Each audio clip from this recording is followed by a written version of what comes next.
जम्मू कश्मीर के पुलवामा में सुरक्षा बलों के काफिले पर हुए आतंकी हमले में 37 जवान शहीद हो गए हैं। इस हमले की जिम्मेदारी पाकिस्तानी आतंकी संगठन जैश-ए-मोहम्मद ने ली। यहाँ बताना जरूरी है कि जैश की स्थापना कुख्यात आतंकी मौलाना मसूद अजहर ने की थी। ये वही मसूद अजहर है जिसे मौजूदा राष्ट्रीय सुरक्षा सलाहकार अजीत डोवाल की टीम ने 1994 में कश्मीर से पकड़ा था। आतंकी दुनिया में मसूद अजहर के कद का अंदाजा इस बात से लगाया जा सकता है कि उसे छुड़ाने के लिए दिसंबर 1999 में आतंकियों ने कंधार विमान हाईजैक की घटना को अंजाम दिया। तब आतंकियों के साथ मध्यस्थता करने के लिए भारत से जो टीम भेजी गई उसमें तत्कालीन विदेश मंत्री जसवंत सिंह और अजीत डोवाल भी शामिल थे। वैसे तो इस घटना को 20 बरस बीत गए, लेकिन मसूद अजहर आज भी एनएसए अजीत डोवाल के लिए सिर दर्द बना हुआ है। पुलवामा में हुए आतंकी हमले ने एक बार फिर अजीत डोवाल और मौलाना मसूद अजहर को आमने सामने खड़ा कर दिया है। साल 1994 में जब कश्मीर में मसूद अजहर को पकड़ा गया तब उसकी उम्र महज 26 साल की थी। अजहर पुर्तगाल के फर्जी पासपोर्ट के आधार पर पत्रकार के तौर पर भारत में दाखिल हुआ था, लेकिन मसूद अजहर का कद कितना बड़ा है इसका पता तब चला जब अजीत डोवाल और उनकी टीम को उसके पाकिस्तानी खुफिया एजेंसी आईएसआई से कनेक्शन का पता चला। मसूद अजहर उस वक्त आईएसआई के इशारे पर आतंकी संगठन हरकत-उल अंसार और हरकत-उल मुजाहिदीन के बीच खराब होते रिश्तों को सुधारने के मकसद से आया था।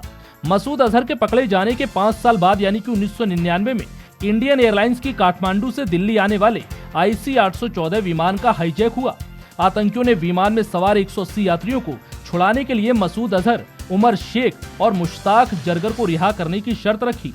तब अजीत डोवाल और कुछ अन्य अधिकारियों को तत्कालीन विदेश मंत्री जसवंत सिंह के साथ मध्यस्थता के लिए अफगानिस्तान के कंधार भेजा गया।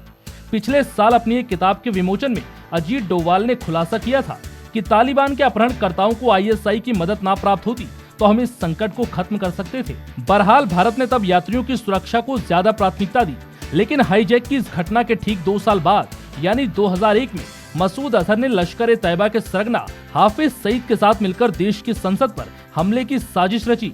उस वक्त भी अजीत डोवाल और उनकी टीम को इसकी जांच का जिम्मा सौंपा गया, लेकिन अजहर भारत की पहुंच से दूर रहा।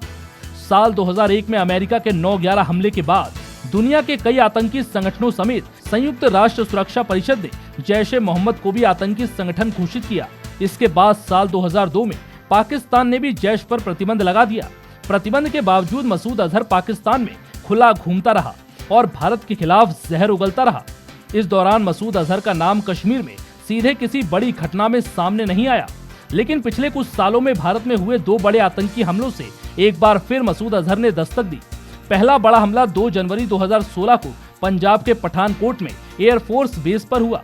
इस हमले में शामिल जैश-ए-मोहम्मद के सभी आतंकी मारे गए, जबकि 5 जवान शहीद हो गए। आतंकियों के सफाई के लिए ऑपरेशन की जिम्मेदारी एनएसजी के विशेष दस्ते को दी गई और इसकी निगरानी सीधे अजीत डोवाल कर रहे थे। ये ऑपरेशन 3 दिन तक चला। पाकिस्तान ने इस हमले के बाद मसूद अजहर, उसके भाई और अन्य आतंकियों को हिरासत में ले लिया और आईएसआई की एक टीम जांच के लिए पठानकोट भेजी।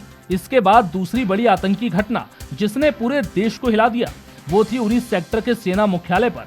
18 सितंबर 2016 को उरी सेक्टर में LOC के पास स्थित भारतीय सेना के स्थानीय मुख्यालय पर हुए आतंकी हमले में 19 जवान शहीद हो गए, जबकि 4 आतंकी मारे गए थे।